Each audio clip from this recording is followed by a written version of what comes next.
This is part 2 of Guerrilla Warfare. We are in Flash, issue 69. Yes, starring Green Lantern against the villainy of Hector Hammond and Gorilla Grodd. That is a way to draw in your audience. And I love this cover. Seeing Flash trying to save these kids, Lantern in the background as Hector kind of sits on. It just kind of sets the stage for everything that's building up with this book. And then we open up and we just see Power Girl just casually doing the moving here. Just great stuff all around. Now, before we dive into this, let's talk about who made Guerrilla Warfare, Chapter 2, Life in the Fast Lane. This is Mark Waid's story, Jerry Jones, plot assistant, Greg LaRocque, I believe is how you pronounce his name, pencils, Roy Richardson doing inks, Tom Harkins, letterer, Matt Hollingsworth doing the colors, Matt Augustin, editor, Frank. Yeah, sure. There's everyone else working on the book. How about that? Because I am not going to get into all that. My name is The Flash. I'm the fastest man alive. One of the many reasons I'm so popular on movie day. Because the Justice League's eventually moving to Europe. And so everyone wants, of course, Wally here. This is Wally West at this point, to help move all the boxes. Of course, who else would say, hey, Twinkle Toes, like it was a clever and original.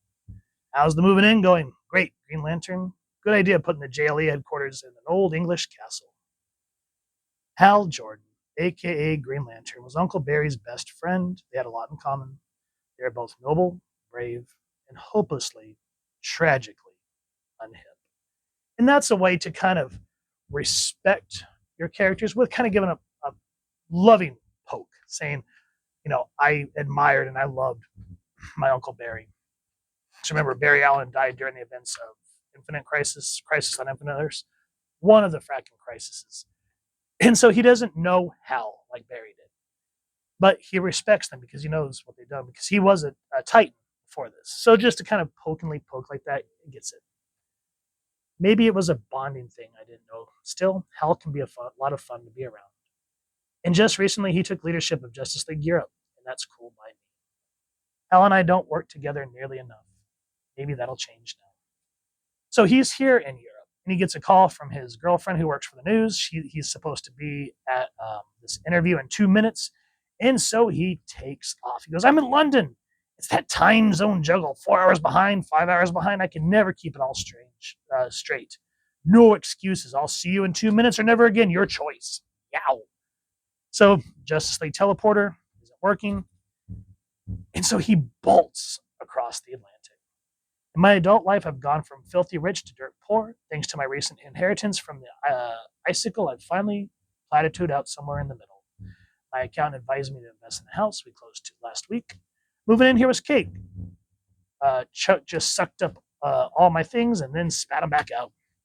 1 minute till plenty of time to do right by Linda. And if I'm going to monitor across town, though, I better fuel up.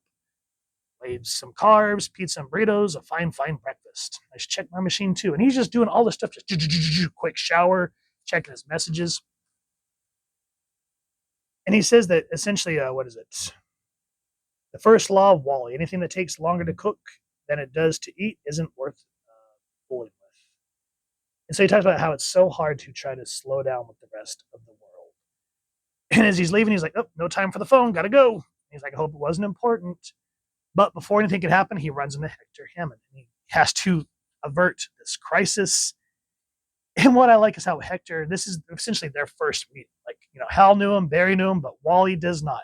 So this is what I liked about these early issues, is it shows, you know, Wally as time went on. And that's why I'm so pissed off how they wiped him out of the New 52 and kind of made him a villain during that whole therapy, wham, me, Tom King. Anyway, we're not going there. Shows how far he's come up until, of course, New 52, as I just said. So he tries to go head on at Hector. Like so many other little brains, you sorely underestimate. I not only control objects, or Snad, why not? I control people as well. And so Wally blacks out and realizes that he's basically become Hector's lapdog. Holy cow, where am I? My dear boy, you're racing over the Atlantic. It's useless to struggle. My mental shackles are virtually unshakable. Says you gotta free myself. Why? What will you do then, little brain? Stop, you'll sink and drown. And so he's essentially along for the ride.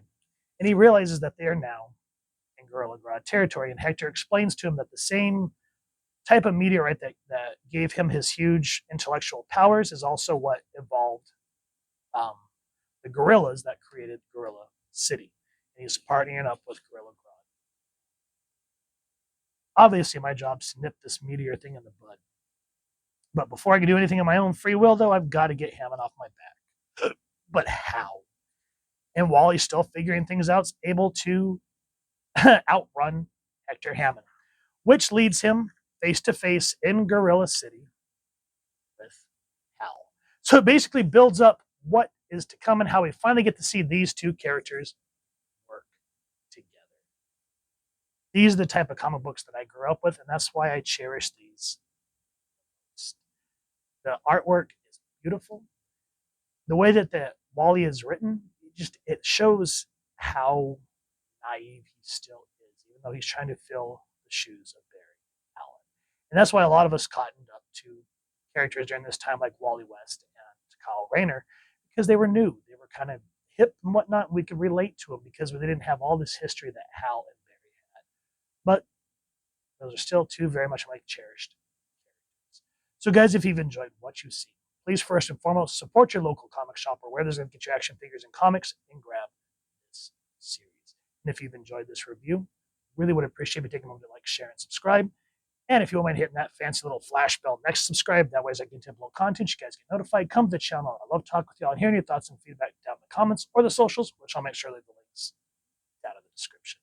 So with all that said, hope you all continue to have an absolutely amazing day reading, and happy hunting, everyone.